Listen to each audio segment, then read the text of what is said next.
Welcome to Games Overboard. I'm PJ. I'm Dan. Why am I so quiet? I have no idea. I muted the wrong mic. Way to go, doofus. All right. So, we have something special for you guys. Do we? Yes, because we've been talking about doing these games from the beginning, And we finally got it done. So today, guys, we played Star Wars Imperial Assault. Now, this game is a little old. This was back from 2014. Wow, you researched? I did. It was quick. It was quick research. Now, PJ, you've played this before. Many times, yeah. Doing a solo. This is your first time playing with somebody else. Yep. That sounds horrible. Scratch that from the record. How does it feel to play this? Fuck you. Fuck you. Feels a lot like playing with myself. God damn it. You set me up for I it. did. God damn it. So it feels very much like the solo. Yeah. So, listeners, what we're going to do for you is this is going to be a two-parter similar to Beast, but unlike Beast. There are two ways to play this game. Yes. We played the strictly cooperative app-based version that was released after the fact, because this game was originally a one versus many game. One person ran the Imperial side of it, and then everyone else played the Rebels. And then after, I think it was a couple of years, they released an app, a free app, and you could work together against the game. Similar Mansions of Madness and Journeys in Middle-earth. Their other two big box games. Right. And this is made by the same company that made those. Fantasy Flight. Fantasy Flight. I just gotta say that the box art on this looks fucking great. Oh, all of it is I just love so it. good. So this is really the first time I've got to play this. Yeah. I really like it.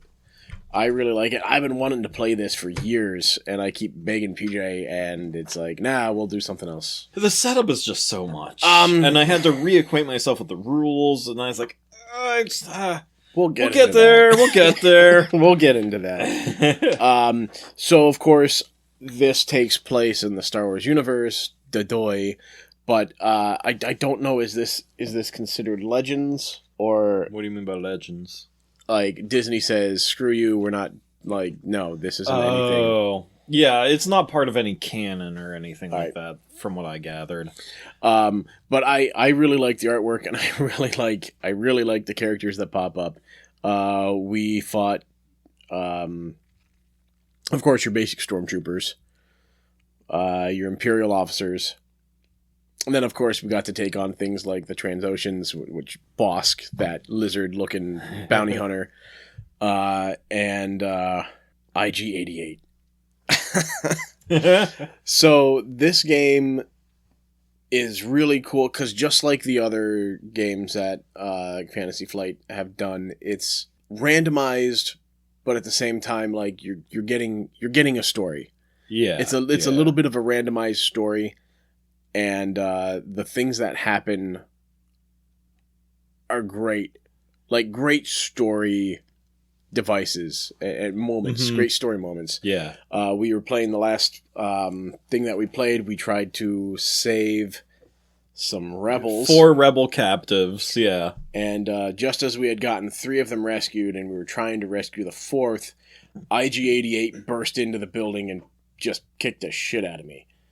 Yeah, it was like he was hiding in the shadows and it was like, surprise! That was good. It was good. Of course, what I thought was really funny is before we ever got to that, I tried to break into the room where the rebels were being held without knowing. I just like, hey, what's in this room? Mm-hmm. And I tripped an alarm and it randomizes. So the app randomizes what enemies are going to show up. Yeah, some of it is scripted, but it tells you when it's random. Right, because it starts doing like that dial thing. Yeah, flip, flip, flip, flip, flip, flip. And then it's like, you got this now. So we get an Imperial officer is like, hey, some shit's going down. Let's take a look at it. Yeah, it's just a routine check. Here's an Imperial officer, and we got a fucking turret gunner. Yes, it's a routine check. Get that turret set right here. We're going to and set up a 50 cal. just for the hell of it. And of course, we're right next to a cantina, and all the patrons are like, you know what? Fuck this. We're gone. Gotta get out of here. Yeah. So, this is fun. This is fun. This was their first take on app-based gameplay. Okay, and it shows because it is very... I mean, it's still sophisticated for an app-based game, but at the same time, you can see that it's really rough. Yeah, there's no music. Like, there's a lot of really cool ambient noise. Oh, yeah, and I'm sorry you couldn't get your noise that you wanted to record. There's here. this noise when you when you push on certain things, you know, it'll give you like a bleep sound or a bloop sound, but there's one that just goes "Wah," and it's like and sounds it's the classic Star Wars era noise. Wah. Yeah, and it sounds wet. It's it's like you're stepping in something. Is that the sound? Is that the sound that makes when you step in a cat vomit or something? Yeah, right. Oh! So if I can find that clip, I'm gonna insert it in here, right here, and I'm gonna put it in there. So let's go over components for this game. First of all, this game is fucking massive. It's a big game. It's a big box and lots of little pieces and cards. Yeah. They love their little tiny cards. Fantasy Flight and their tiny cards. I don't understand. Like I get the appeal. Like, oh yeah, cool. I mean, it saves on small paper, and you can put it in here. But here's the all right. We'll get into this because these are cons. We'll talk about that later. Components. So you get really well crafted boards, just like you get from everything else. The difference between this and Mansions of Madness is these are like puzzle pieces. They interlock. Which I wish Mansions of Madness and Lord of the Rings, Journeys to Middle-earth would have. Like, Me too. I wish they had that. I really wish they would do that for those because this is really nice. You put them together, they lock, and you're like, hey, things aren't going to slip. Things aren't going to go anywhere. No accidental knocking the board. Just like always, they've got these 3D printed minis that look great. Of course, you've got all of the classic characters like I'm holding right now, one of the Imperial guards, those big red-robed guys. Dude, you really need to paint these minis. Yeah. I think these would look great. Oh, yeah. And they're solid minis. They are. Compared to the Mansions of Madness ones. Oh my god, these things feel like 10 They're times so much better. And that's saying a lot because we love Mansions of Madness. Oh, yeah. Absolutely. And my favorite is, thank God we haven't dealt with it yet, but like I really want to see this fucking Chicken Walker come out. It's terrifying as hell, but it's such a cool looking mini. Yeah. And of course, it's the biggest mini of them all. Yeah. It's so cool looking. I feel like I want to when- keep that out of the box and just like kind of display it. I know. I feel like when it comes out, it's going to be like that episode of The Mandalorian where they go against the AT-AT in the first season. Oh, yeah. Where like its red eyes are just glowing through the forest as it's like coming at them. Ugh. But I can't wait. I can't wait to actually go up against it, but I'm also terrified of going against it. I mean, we had a hard enough time with these fucking droids. Yeah. And stormtroopers who supposedly can't hit worth shit, but hit you pretty damn good. Yeah. That's for sure. Yeah, that's for sure. But yeah, the minis are awesome. I really do like all the components in this. Oh, the little doors that slide open, That's pretty cool. are great. The artwork is really good. Yeah, I have no complaints with the components really. Except, here it comes. well, we'll get to the cons. We'll talk about what doesn't work. So we got quite a few of them. This game's not perfect. Far from it, but I will say that it is fun. Yeah. Like this is something that I really like. I really want to set time aside and continue playing this in this campaign that we've started. For sure. Yeah. You know what else isn't perfect? Oh God, no. Dark Stories. Fuck you. You ready? No. Yeah. It's happening. No. Go ahead. Whatever. It's happening. Yeah. This this one is it's called A Premature Death. This is all you get, okay? Jesus Christ. A man who was expecting to die in a few days dies sooner than he thought. What the fuck? It could be anything. Did he have an accident? No. Did he take his own life? Nope. And he didn't have an accident? Nope. Die sooner than he the hospital fucked up. Nope. I need more. This is so convoluted. I need more because this is so stupid. Like, this one might be one of like the worst. I wish JP were here. I know, because he would just flip out on you right now. This one's so bad. Fuck you. Come on, this is so obvious. Oh, is it? He died sooner than expected. Wait, did the hospital mess up the dates? No. Oh, they didn't say like you're gonna die 1/12 the year, and he actually wrote it as like the European way. No. Okay. No. I don't know. That was a good guess though. That was pretty good. I mean, like, I've seen a lot of people fuck things up because of that. Yeah. Yeah. I don't know. We'll come back to it. That's stupid. So dumb. This one's horrible. Oh, god damn it. And when you hear it, you're just gonna be like, why? Just well, why? that's how I am most of the time. Yeah. Next time you'll have to do one. I will. We'll turn the tables. Yeah, goddamn right. It's about fucking time. The components on this, we already talked about the minis. We talked about the boards. You get a shit ton of dice. Yeah. How many do you have here? You got... I wouldn't say it's a shit ton. I mean, you get 11 dice. Yeah, it's okay. That's pretty more good. than I've seen in most games.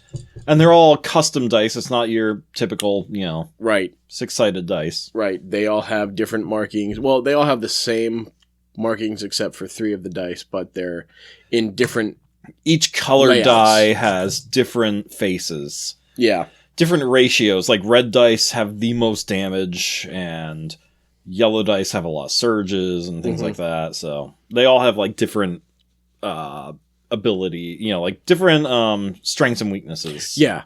And that's pretty cool because it gives you a variety of gameplay for this. Because every time you're going to do an action, whether that be hit something melee or attack with a blaster or ranged weapon, it's going to give you a different set of dice to attack with. Yeah. I got lucky because I've got 2 weapons. I've got my staff, and then I've got the DH-17 blaster, and they use the same dice setup. Yeah. That's something that we should talk about later. But First, let's just talk about how the game works here. Because this is a skirmish game. We have never played a skirmish game before. This is the only skirmish game I've ever played, technically. And, with skirmish games, the big things to focus on are like your distance from your target, your line of sight with the target. Yeah. It's a lot of tactical movement, hiding behind cover, things like that. And working together, making sure that you can shoot them and they can't shoot you, kind of thing. Right. So it's a lot about placement, a lot about planning ahead and guessing where they're going to be next. I'd have to say this is probably one of the more tactical games we've played. For sure. It reminds me a lot of things like XCOM. Yeah. Which I really like. Mm-hmm. Just in board game form. Yeah. And of course, you do have different characters you can play as, and every character is different. Like, the character I have is a Jedi in training. Well, no, he's not a Jedi in training. He's an exiled Jedi. Exiled Jedi. Okay. It just sucks. I don't have my lightsaber. Yeah. I know from the Shut Up and Sit Down video review on YouTube that they did, you can go to get your lightsaber, but if you fail that mission, that's it. You lost your only shot at getting the lightsaber. or so next week we're gonna do the other side of this game, the one person versus many, and in that, the person running the empire, they want to win, so they get experience points. So like, there's a side quest. I also know this from the Shut Up and Sit Down video, where in order for that person to get Darth Vader, they say like, okay, well, you have to go on a side quest to kill Darth Vader. And the other heroes can either accept it and try to kill Darth Vader, and if they fail, the GM, for lack of a better word, the Imperial player, gets Darth Vader. But if they say, no, we're not doing that side quest, then that person gets Darth Vader. So the only way to stop it is to go and kill Darth Vader, or else the Imperial player gets it. So I'm curious to see how that works, that dichotomy between it, you know? Now I just want to play as the Empire even more. Because I was thinking man, I'd really like to play the Empire since I know how the Rebels work. I want to play as the Empire. And you bring this up, I'm like, fuck it. Now I need to play as the Empire. Yeah, because the Empire has a hand of cards of all the different baddies they can sick on the Rebels. Yeah. And they're just worth various points. I forget how the points work, and obviously I've never played that variant. We'll have to look that up. Yeah. But this form, so the co-op version that you do with the app, it looks daunting. Don't get me wrong. It looks daunting as hell. That seems to be a theme with all of these big games that we have. Yeah, I mean, pretty much any game, any hobby game, even an easy one to play like Pandemic, you show that to someone who's played Monopoly and Risk all their lives, they're gonna freak out, you know? I don't know what to do! And Stonemaier games, they're all designed to be easy to learn, but deep. Oh, yeah. And then people look at the rulebook and they look at how many pieces are in the box and they freak out. This game is no different.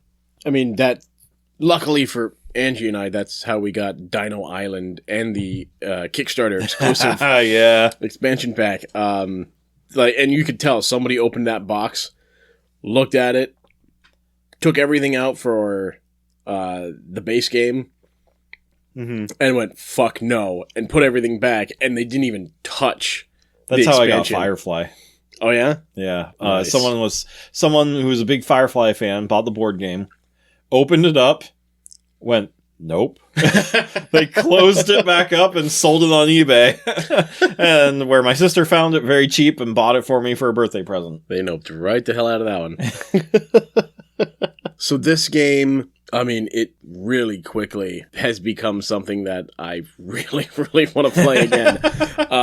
Continuing this campaign. Because I was curious about how you felt about it, because you're silent for most of it, especially yesterday. Yeah. So we did start this yesterday, and that was mainly the tutorial.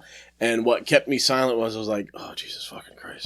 The tutorial is a slog. Okay, I get it. I don't fucking get it. Let's just do this. Come on. And then the app's like, oh, by the way, you can I don't care. Just let me play.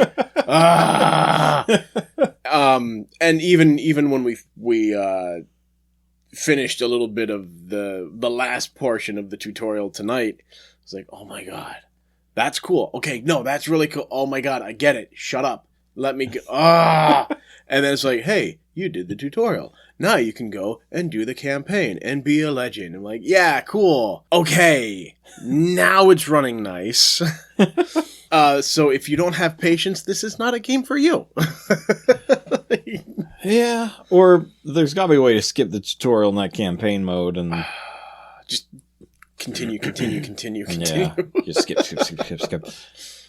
If it says, is this the first time you've played, just say, no, I've played this before. Yeah, because it'll teach you everything anyways. It'll teach you everything. It'll even teach you how to play this type of game, even if you've played it before. Okay, that is really cool. You don't need to pick up the rule book to learn, if you do the in-depth tutorial. That's true. It teaches you how to move, and then you don't even have a weapon to start with at first. Right. You have to go pick it up. It teaches you how to interact with crates in the game by touching them on the app, and And then, like, it's like, oh, you found this weapon. Put it, take it from your hand. And it tells you everything that you need, which is so cool. So I really do like that tutorial. But for people who have read the rule book and I explained it to you, and then we go into the tutorial and it re-explains everything again. It's like, why did we read? Why did we just sit here and use that basic knowledge we have of reading? Yeah. But that's really cool that the option's there. Like, you don't need the rule book, just do this. Yeah, just jump right in. Yeah. So the one thing that I really thought was awesome, and I mean, I'm sure you did too when we discovered it, was how you can get new weapons. Yeah. So in this, it's a very mission-based game. So with this app, when you finish one mission, you get money. You get credits, and then you go to a little page that says the armory, and it comes up with random weapons for you. Like, hey, you can, and that's how I got my blaster, which I didn't have during the first portion of the mission. That's how you got a melee weapon. Yep. Your vibroblade. Yeah, it's something that I didn't realize until a couple years ago when someone brought it up, and now I always use this term to refer to it. This game's a dungeon crawler.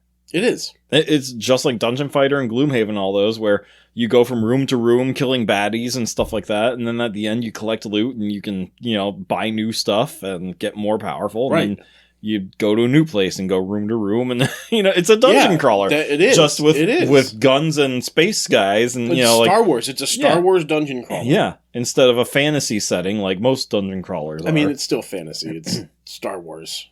Well, yeah, yeah. All right, that's a question. Is Star Wars fantasy or sci-fi? It's sci-fi fantasy.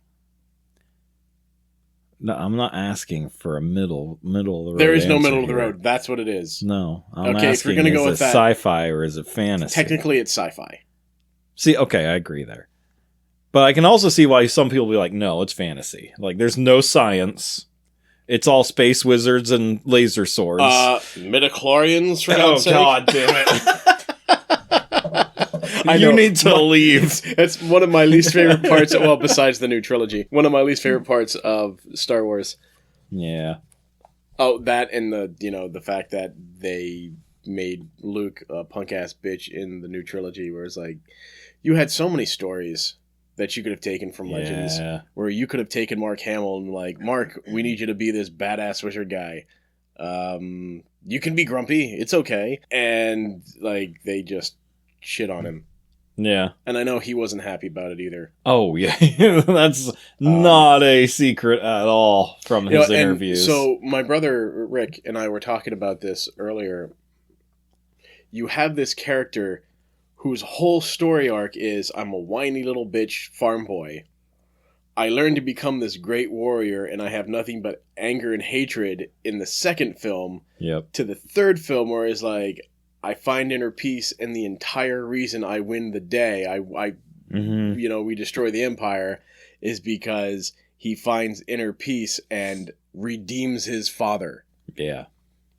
And now you're telling me that this guy who sees his father, knows all the horrible shit he's done, says, no, I know there's good in you. I can help you. And suddenly, like, the baddest ass motherfucker, voiced by James Earl Jones, no less, is like, yeah, man, you're right. I can do this.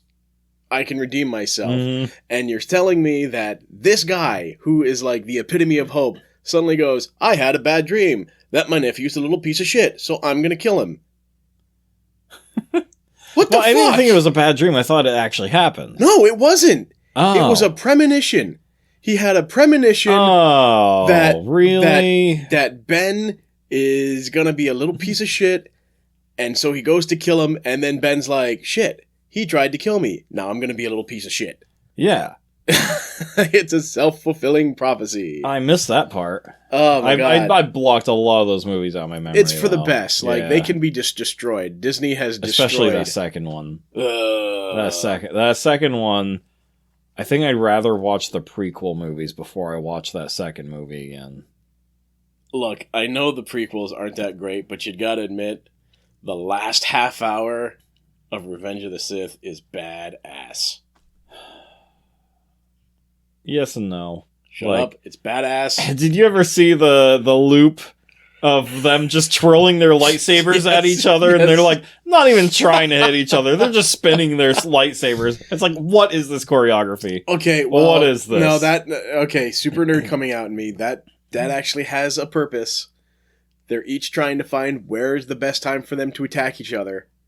But because they're always one step ahead of each other, and they've trained, like, Anakin is trained with Obi-Wan all his life. He's like, yeah, no, now, no. Now, no. See, now... And he's doing the same fucking thing. Okay, so is that, like... Is that something that was part of the lore before those movies, or did they, like, write that in afterwards to fix the bad choreography? No, that was part of it. That was part of it. If you watch that battle again...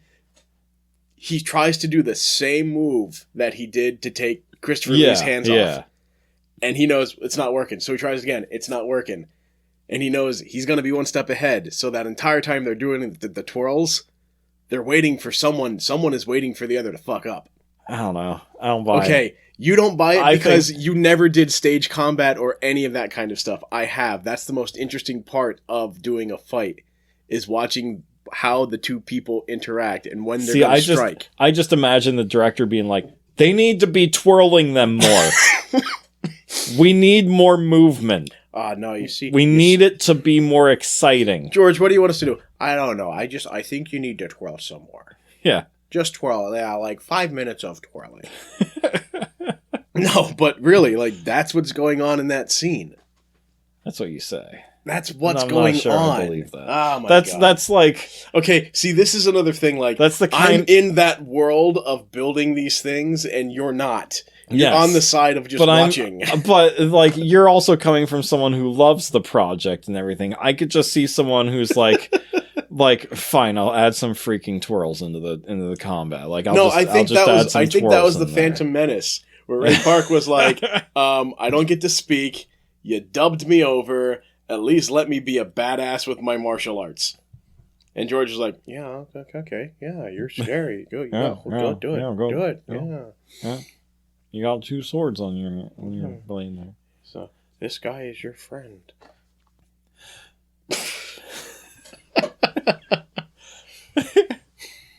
We can talk about Star Wars all day, but let's get back to the game. But what's the game about? Star Wars! Star Wars! God damn it. All right, you're right. Enough movies, games. Okay, one more thing about the movies. Okay. So, episode 8. Okay, the one with Stupid Rose. All right? Yeah, I tried to block a lot of that out. Yeah. Continue. Okay, first off, the idiots who send her, like, hate messages and stuff, like, it's not the actress's fault. No. She did a good job with what she could. I mean, yes. Also, I blame Disney, because... Yeah, and Kathleen Kennedy. Yeah. But nothing happens in that movie. The beginning of the movie and the end of the movie, they're in the same spot. Mm-hmm. So that's my first issue. Second issue, there's a 20-minute segment of them going down to Casino World to find Benicio del Toro. Yeah, and save the animals. And then they don't even get what they went to get. Yeah. They leave empty-handed. So that's literally 20 minutes of filler that I'm convinced that PETA gave them money to put in to put that segment in to, like, save the animals. That's my conspiracy theory. So I'm not going to apologize about any of this. If you're a PETA member and you're listening, don't fucking listen to my podcast. Fuck you. PETA is good sometimes, like no, Milo and Otis. PETA is not Milo good and Otis. No, what you're talking about is the animal rights people who are there on the set. That's not PETA. I guess that's something completely different. Yeah, the PETA people are like... PETA people are fucking terrorists. If you're a PETA person... Fuck you. No, fuck you. Don't listen to Dan. He's an idiot. We know this. We've established this in 50 some odd episodes before. Okay, so PETA people, this is not aimed at you. PJ, fuck you. PETA people. As you know, we are confused about you. So we would like you to write in about why you're a PETA person and, just talk to us about it, because PETA is a very divisive group and we would like to know more. I would like to know more. Dan would not like to know more. we're actually talking about the animal rights group and not like the delicious bread. The bread's so good. I love the bread, Yeah, but the I bread is don't like awesome. the organization. Fuck you. Now that we got that out of our systems, everyone. Yeah. Dan, he was expecting to die. I don't fucking know. But he died sooner. You said it wasn't an accidental thing. No. He didn't get in a car crash. No. He didn't like drown in his fucking bathtub. No. Didn't drink himself to death. No. So what works in this game? Euthanasia. Was that what it was? No. All right, I give up. What works in this game? So, at least in this portion of it, Yeah. We're just talking about this half of the game. Yeah. the cooperative gameplay in this works great. Mm-hmm. Your abilities that you're given, they're very diverse. Everybody has something that they can do a different role. I like that. It gives you that idea of like a squad-based combat, but at the same time, everybody can do their own thing. Yeah. We already talked about it. I love how the board clicks together. Oh, yes. Oh, that's so good. Like, It's such a nerdy thing that only board gamers will get. You know, like, it's just... It's so good to... Please, if you're gonna have a modular board game... Make sure they click together somehow. Yeah. Or like, they're... And you can't really do it when it's a double-sided game, like a double-sided tile, like all of these These games are. No, I'm saying, like, what I was going to say, which is, like, at least put some kind of, like, stopper on it. Oh, if you're not gonna do the puzzle pieces? Exactly. Yeah, if you're not going to do the puzzle pieces, because, Jesus fucking Christ. It is such a pain in the ass where one thing happens, and, you know, people are going to move the table. Things are going to get bumped. Yeah. It happens all the time. Everything's going all over the place. Even just like picking up a character and putting it back down, the weight of your hand will shift the it, tiles. Yeah. Or like everything will get pushed and out of like disjointed. I hate it. It drives me insane. It's like one of the things where like I love Mansion's Madness, but I play that I'm like, "Argh!" That's how I feel with Expeditions too. Like even with the rubber playmat, like they shift a little bit. You know, I feel like I think it's because those metal mechs are so heavy that the weight of them, the weight of them just shifts everything. But that's a whole different story. We talked about that before. Yeah. The one thing that I'm gonna say this right now: if this is a game that you want, make sure you have a dedicated table for this because this thing is fucking huge.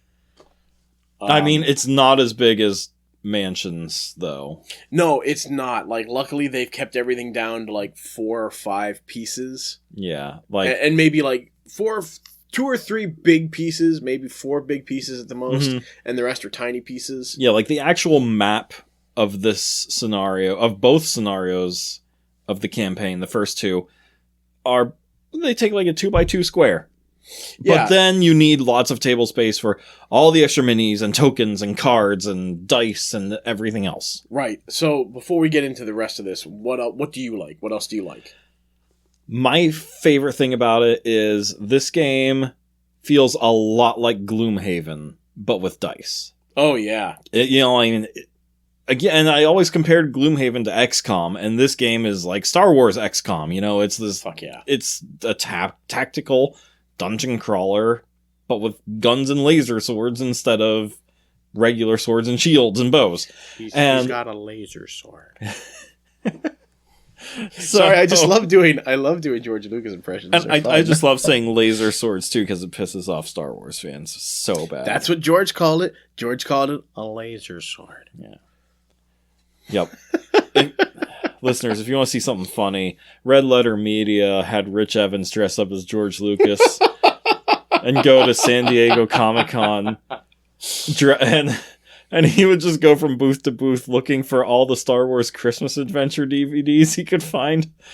And the holiday special. The holiday special. And he would buy all of them and just smash them in front of the people he bought them from. Do you know where that was filmed? There's San Diego, wasn't it? The Comic-Con? No, the Star Wars special. Oh. Soundstage 1, 2, and 3 at Warner Brothers. Oh. Oh, Lord. That's where Ellen had her stage.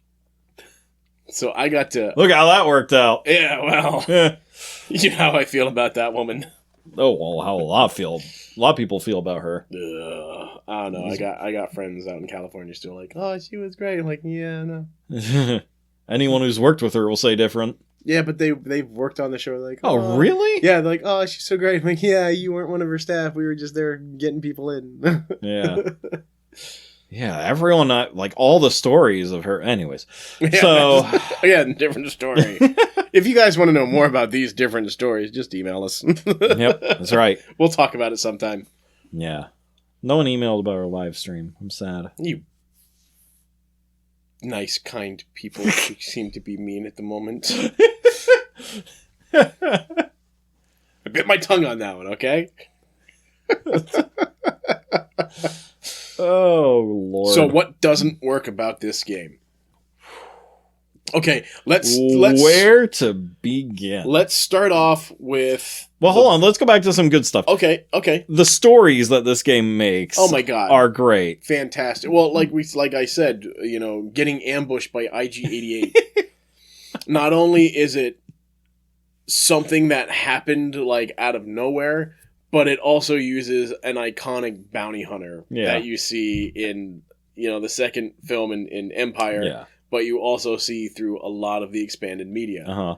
And Dan, being the stubborn person that he is, like, he could run, but he's like, no! I'm gonna stand my ground, and I'm gonna beat this guy. I'm gonna fucking take out this son of a bitch droid, and I'm gonna save the last guy that's in that party, because we can't leave anybody behind. And what happened, PJ? The guy died anyways. He fucking died anyway. And I'm like 4 rooms away, just like, are you good? You got it? Ow! Fuck! Yeah, I'm fine. Do you need me to come help? So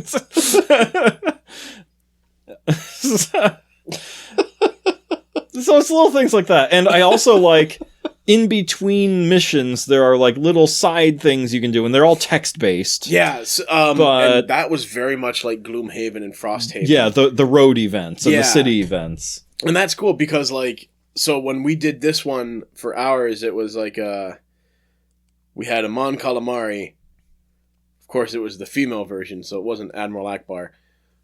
Still had that sultry voice, though. Yes, that's right.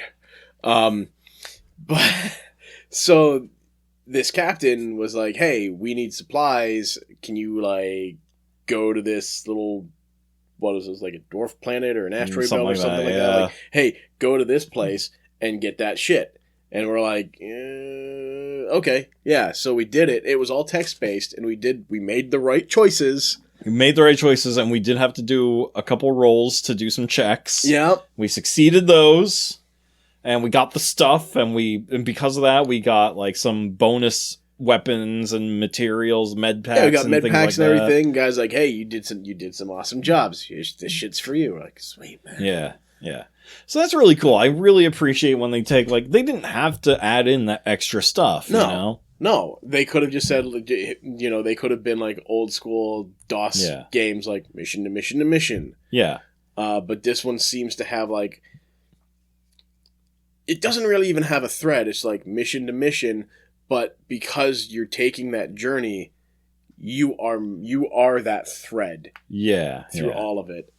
Yeah. So, all right. So what doesn't work in this game? Okay, let's start off by opening the box. There is no insert. It's fucking atrocious. It's Fantasy Flight, no insert. Yep. I was looking up today before we sat down to play this second portion tonight.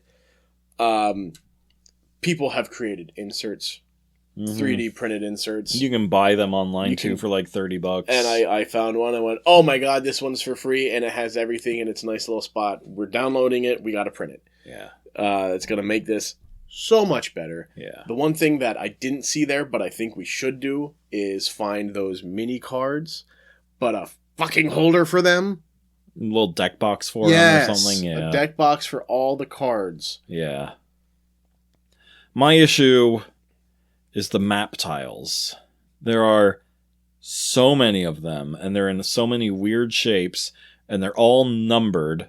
And so I have like Ziploc baggies, and they're labeled like 1 to 15 and 16 to 18 and whatever, however many could fit into a bag. I stopped there, wrote the numbers on, moved to the next bag, tried to squeeze as many as I could into that bag. And I'm like, okay, I stopped at 26 for this one, so okay, that's 21 to 26. And that's something else that needs to be an organizer all of its own.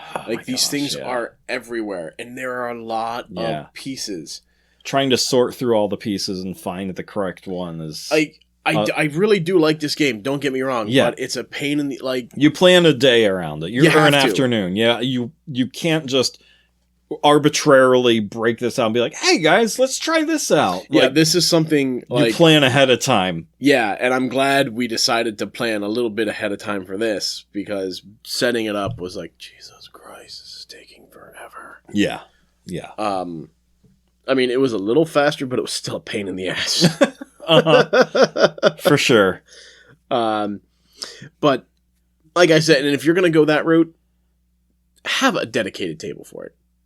Just if you're going to get together weekly or something with a group to go through a campaign, or if this is going to be like your fix to get away from the screens, this needs a dedicated spot. Yeah, I agree. So what else doesn't work for you? Not so much the price of the base game, but the expansions are like $50 some odd each. Holy shit. They're expensive expansions. Well, I mean, you get really cool stuff. You get a lot of map tiles, which again, that's more stuff you have to sort through. Right. But there's like the Battle of Hoth and Jabba's Palace and... Okay, I kind of went through the Battle of Hoth. I know, right? There's some really cool expansion packs out there. And then you can get little ones too, like IG8 has a little mini pack. And nice. All the characters that are in these tokens, every single one of these, even the big AT-AT, has a character that you can get to replace these little cardboard tokens. Oh, that's awesome. And each one's like $8. So that's pretty nicely priced. That's not a bad price for a mini. But some of those expansions the bigger expansions, they just seem a bit much for my taste. Oh yeah, no, definitely. And the base game on this one, the lowest that I saw, what did I tell you, 78? Something like that. Something like that. 75 to 78, somewhere in there. And the highest price actually comes from the place where you get all the low prices. Fucking Walmart at, what did I tell you, 118? I think that's what you said, yeah. Or like 110 or something. It rounds like up to that. 119, I think, at the change. Yeah, it's up there. Over $100. This game is not worth over $100. As much as I love it, I just can't say buy it. No, I mean, not when you can find it online. Even in the 90s, I wouldn't. 80s, like if you can find it in the 80s and 70s, anything lower than 80. Like I would buy this game for $70. Yeah. I definitely would. Yeah. Maybe even $75. Call of Duty 3 is $70, and look at that game. Well, I haven't bought that one, so you heard about it though, right? Yeah. Nope. No thanks. Don't want that one. Mm-mm. The lack of insert definitely does not work. I wish the app would get more refined, but I know that the game is so old. They're not supporting that anymore, which is fine. It's a perfectly serviceable app. I mean, this game is good. Honestly, I would love to have a complete digital version of this. Yeah, turn it into like Gloomhaven is now a completely digital game, and that would be great. This would be really fun digitally. That would be great. But since this is what we have, like, I will play this. I'm excited about playing this again. Yeah, I like it. Yeah. It's a good game. It is. If you like Star Wars, this is definitely one you need to have on your radar. Put it on like a wish list or something like that. Keep an eye on it. It dips down to the $65 range. I wouldn't say often, but it happens. So just keep an eye out if you're interested in this game. Keep an eye out for that, because it does happen. Yeah, and of course next week we'll be talking about the 1 versus 1 or 1 versus many approach to it. Yeah. Which I'm excited about. I really am. I really want to see how that plays. Yeah. for sure. So he died sooner than expected. I don't know, PJ. I don't. Why know. don't? I mean, Why? Dan, Why did he die? Dan, I don't know. Dan. I don't know why he died. Because life is cruel and unfair, and it fucks you in the ass when all you wanted to do was sit down and eat a piece of pie.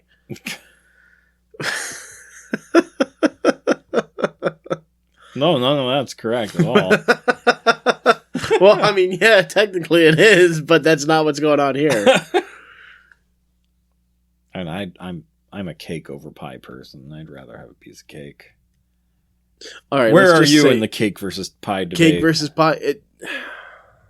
When I was younger, I'd say cake. Now that I'm older, give me a fucking pie. I'd say my pie tastes have changed. Like I used to be pumpkin pie or bust when I was a kid. I love pumpkin pie. Now apple.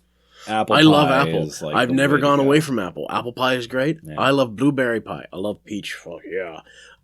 My problem with cake is It's too sweet now. it is. Yeah. Even agree. like they're like, yes, this is the whipped frosting. This is Oh, sweet. that's terrible. It's no, like you're no. like, yeah, okay, great. And I take a bite and I'm like, okay, that you just hurt my teeth. I'm done. I don't have cavities, but holy fuck, that hurts. No, not for me. So what did he like eat a piece of cake and choke on it or something? No. Or he ate something and choked? He got stung by a bee and he had like an allergic reaction and died, anaphylactic shock. I don't know. What? Did Vlad the Impaler come back and put his ass on a spike? No. This is going to be something really stupid, I know it. The man Uh-huh. was really sick. Mm-hmm. He decided to donate his organs to a rich man. Does this help at all yet? Before I go on? Did the guy just like kill him to take his organs? You're getting closer. Jesus Christ, is this Repo the Genetic Opera? No. This rich man's son Mm-hmm. wanted to inherit his father's fortune. So he poisoned the sick man so his organs wouldn't be of any use to his father.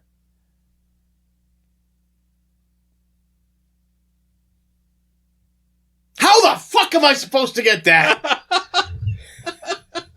That was stupid.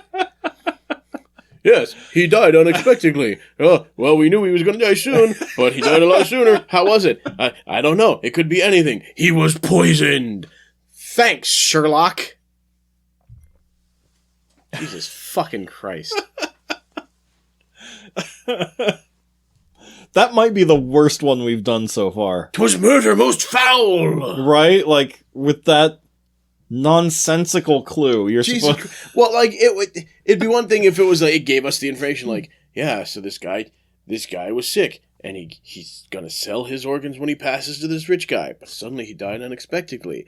Oh no, what happens? It's like, oh, now I kind of okay. I have something to work off of here. I've got more information. No, there's like, hey, this guy was sick and he was gonna die, but he died sooner. Yeah, it wasn't even that he was sick, right? It was just he was expecting to die. Yeah, he was expecting to die. And they died. But he died sooner. What happened? I don't fucking know. The Grim Reaper is like, hey, you know what? I wanted to catch the baseball game tonight, so fucking come here. I don't know. Jesus Christ. God damn it, that was like, those things are infuriating. Because it's like, you gotta come up with this huge fucking story, and I gave you 2 sentences, but they're short. Good luck. Fuck you, Dark Stories. God damn. Shit. Another thing could have been, he was on Spirit Island. For those of you who've listened to our Spirit Island review, you'll get that. All right, real quick, before we get into the end of it here, our 1 year look back. Oh! Yes. Yeah. Wow. What was 1 year ago, what did we do 1 year ago? we talked about Scythe.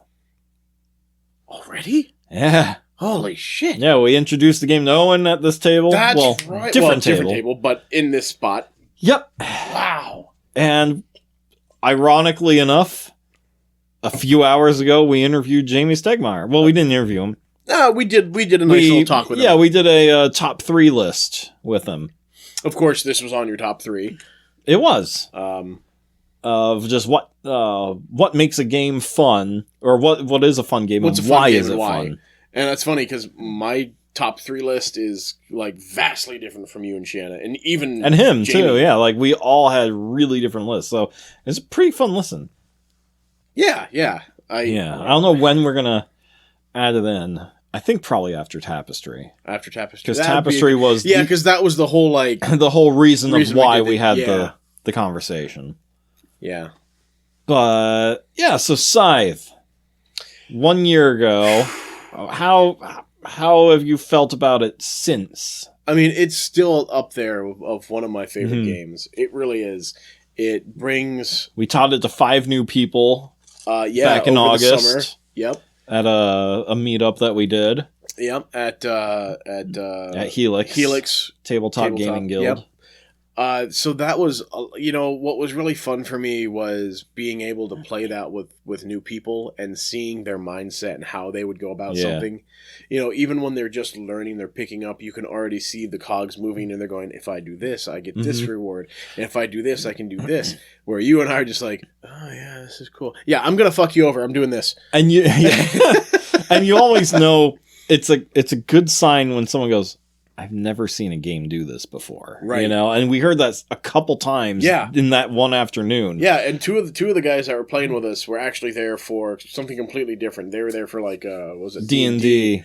And they just jumped in with us and like, I've never Yeah, seen they're like, this. D&D doesn't start till 3, so we'll play this Yeah, until then. we've got like an hour or two to kill, and like, I've never seen a game do this before. This is so weird. Yeah. Like, yeah, but it's cool, isn't it? Yeah. And they all left the table saying they wanted to get a copy. Yep. Because that's just how this game is. Like, it's so good. And like a lot of the games we play, it looks daunting, but when you start to get into it, it's like, okay, I got this. There are only 4 choices you can make. Right. And that's only on the first turn. After that, you only have 3 choices you can make after the first turn. Yep. So when you think about it like that, it's a really easy game to learn. It is. Because you only have 4 choices the whole game.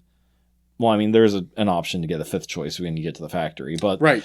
I mean, last time we played, I mean, I booked it straight for that factory. and then you never used that ability.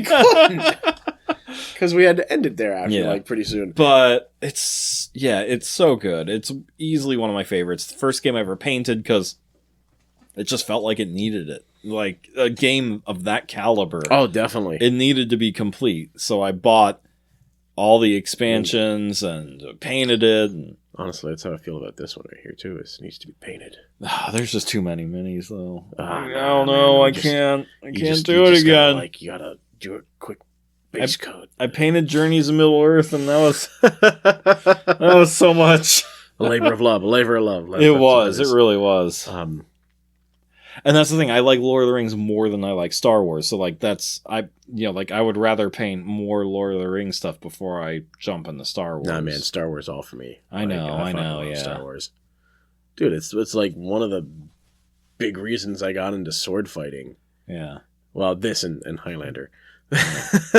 See, The Hobbit is why I got into swords and everything. So we ended up in the same place. Yeah, just two different paths. Just we took that fork and came back together somehow. Yep. Yeah, weird. Yeah. Any favorite moments from the past 2 days playing this game? Besides IG-88 coming out and kicking my ass. I really liked we have to stay behind for this guy, and then the guy dies anyways. I saved that son of a bitch, and he walked into a goddamn crossfire. And it wasn't one of those things where like the app was like, he wasn't even near any enemies. Yeah, he was in a hallway by himself. And the app just randomly said, because of all the fire that's going on, this guy gets hit and he's dead. And you're like, what? No! Well, I was watching, again, another reference to Red Letter Media, one of their best of the worst videos. It was about, like, Bigfoot killing people, and this guy's hiding behind a tree with a gun, and then as he, like, leaps out from behind the tree, his gun accidentally goes off and he shoots himself. Then I just pictured that happening to this guy. It's like that scene from World War Z, where the guy runs off the plane, out of the cargo plane. Oh, He's like running yeah. and slips and shoots himself in the head. And everyone's like, "What the fuck?" Even though it was nothing like the book, it was a pretty decent movie. Oh no, I hate that movie. Oh Really? god, it was so wasn't- dumb. I mean, Hey. it was extremely dumb, but like, When you're ending, your whole solution is, I'm Brad Pitt. I'm gonna give myself all these horrible diseases. Oh my god, the zombies won't come after me. Pepsi. God, I forgot about that. It's like Yeah, never mind. I take it back. I like, forgot cool. about that. the zombies won't come and get you, but guess what? You have malaria. Yeah. Or guess what? You've got I take gonorrhea. that Like, cool. You just gave yourself some of the worst, nastiest fucking diseases. I'd rather be bit by a goddamn zombie than be like, I'm gonna shit my guts out until I'm dead. Like, at least bit by a zombie, you're like, oh, it burns, it hurts, it hurts. Ugh. Whatever happened to our World War Z audiobook? I don't know. It's so like Mark Hamill does Really? one of the stories. Oh. He's the general talking about the tank battalion going against the zombies. He played that guy, and like, man, When I there's worked in so the- many good voice actors. So in when that I worked one. in the warehouse, I just listened to like a cheapo audio book of that. Oh, okay, yeah. Oh my god, but it was still so good. Like, Yeah. just all the stories, and that's what that movie should have been. It should have been An anthology of yes, stories. an anthology. Yeah, Like, I or just agree. take one of the big battles and just like, this is that portion. Like, this is the movie. Like, that would have been so much better than what we got. Yeah, I agree. So much better. Still better than I Am Legend, though. Fuck that I would movie. I would watch World War Z 3 times over before I watch I Am Legend. I went to go see that with my buddy Johnson when we were in college. He worked at the cinema center. And he's like, it was around Christmas time. He's like, yeah, we're doing a Christmas party and I get to bring a friend so we can watch a free film. I was like, cool, what are we seeing? I Am Legend. I was like, dude, I'm great. Like, I just reread the novella. I fucking love that book. This is going to be great. And I watched the movie and we walked out and I looked at Johnson and I'm like, that was the worst fucking thing I've ever seen. He's like, oh, it wasn't that bad. I'm like, it missed the point of the fucking story. It completely destroys the whole point of the title of the movie. Like, it just fucking destroyed. I'm sorry. I have lost more respect for Will Smith in the past few years, especially after the slap heard around the world. Like, now, whatever respect I had left for him is gone. Like, it's now in the negatives. If What's he on were- Chris Rock's face? Fresh Prince. Well, yeah, definitely. And you know Love that what? joke. I can't. Like, any respect I have is now in the negatives. If he were a D&D character, he'd be dead. Like, my respect is just gone. But don't worry, he's making an I Am Legend too. Not making that up. That's happening. How? It's based off the alternative ending. No, the alternative ending, he dies. Yes. It's based off the theatrical ending. Yeah. Robert Neville is dead. Period. End of story. Uh-huh. In the book, it was, well, they've got me in prison and they're going to execute me. Yeah. In the very first adaptation they did, called The Last Man on Earth, starring the great Vincent Price, he dies at the end. Yep. In The Omega Man, a decent adaptation starring Charlton Heston, guess what happens? He dies at the end, but in this way it's a messiah figure, which, not so fond of. I never saw that one, so. It just, you gotta watch it. It's not a great film. It's Yeah. not a horrible film. Yeah. Like, it's the 70s. Yeah. Okay? It was alright. But instead of a plague, it was like nuclear fallout bullshit. Like, it's I want okay. one to be about vampires. Like, That's what it was. Vampires. Yeah, but like, I want one to just follow the book. I want one to scientifically explain why vampires are the way they are, like the book does. Mm-hmm. I want it to be all about loneliness and isolation and what that does to your mind, because that's what the book does. So I want it to be about some regular guy, not some scientist, unlike the movie. And I think it was IDW. I think it was IDW. I could be wrong. It's probably IDW. They did a graphic novel of it. Mm-hmm. I actually have it. I'll let you borrow it sometime. Oh, they sweet. did a graphic novel of the entire novella. It's great. Yeah. It's so good. Like, you can actually put a face to all the characters that you read about. And I know Richard Matheson goes into description, but like, the artist really captured what these characters look like. It's great. And like, it goes through everything from like when he sleeps too long and he's like, shit, I gotta go do this, and like, he comes back to his home and he's like, oh, they fucking ransacked it, they turned off they destroyed my generator, and Forgot like about all that. of my food that I had, like some of it's okay, but the rest of it, like the fridge is defrosted, and I gotta throw all this out. Now I gotta go to the store that's left and try and find another one, or maybe try and fix it. Like, it shows just him like going through all of the creepiness of like people who used to be your friends and coworkers and outside, neighbors, yeah, and like calling your name and trying to get you to and come that's out. like, that is one of the greatest scenes that they illustrated. It's not his neighbor, it was his coworker, who he like, I can't remember his name, I can't remember the character's name, but like, he's constantly calling for him. Yeah. And like, the way that they have him drawn with like these manic eyes, just like, Neville, come out. It's like, oh my God. Like, it reminds me of that scene from The Warriors, like, come out to play. Yeah. It's so good. I'll let you borrow that book. Oh, it's so fun. I just want someone to do that book right. I really do. I don't think you're going to get it. No, because you're never going to get it. People don't understand that all we want is for you to be faithful to the source material. That's all we... And they're like, no, because then they'll be bored, because they'll know what's coming. Yeah, we'll know what's coming. Exactly. Okay. That's why Game of Thrones Season 1 is so good, because it followed the friggin' book. Not just that, but do you know how many more people have not read the source material? Yeah, exactly. But even so, like, Witcher Season 1 followed the book.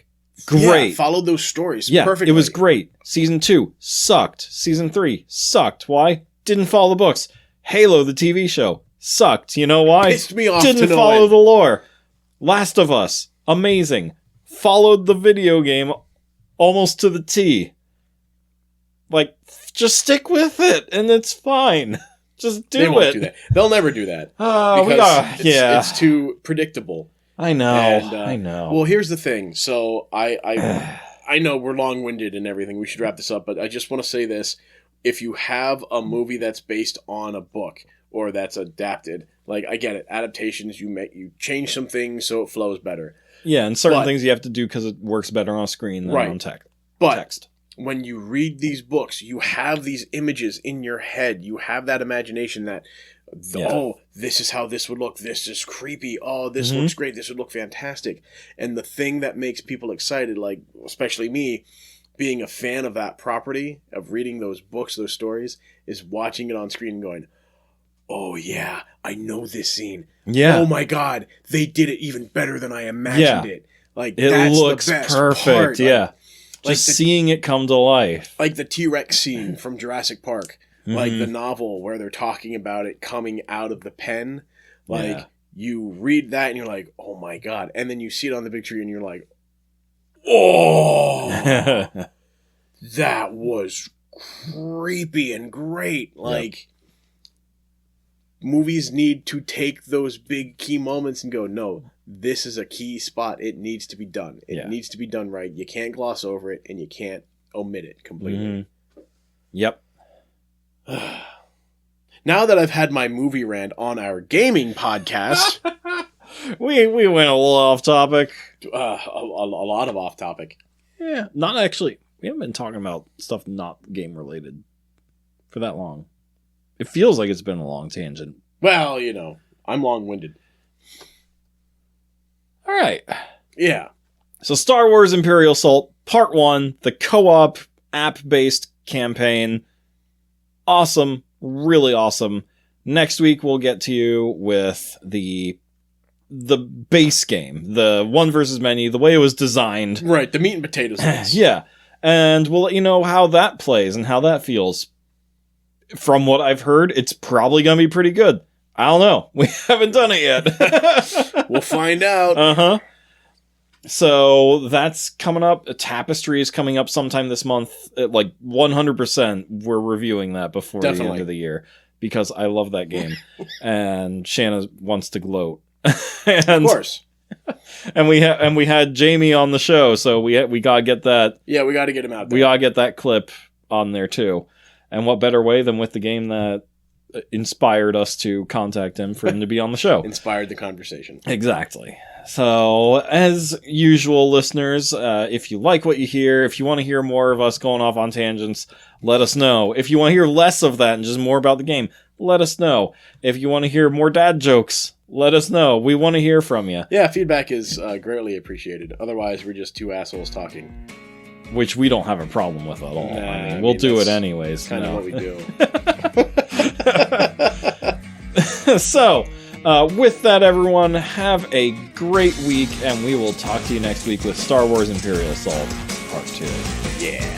See you, everyone. See you guys.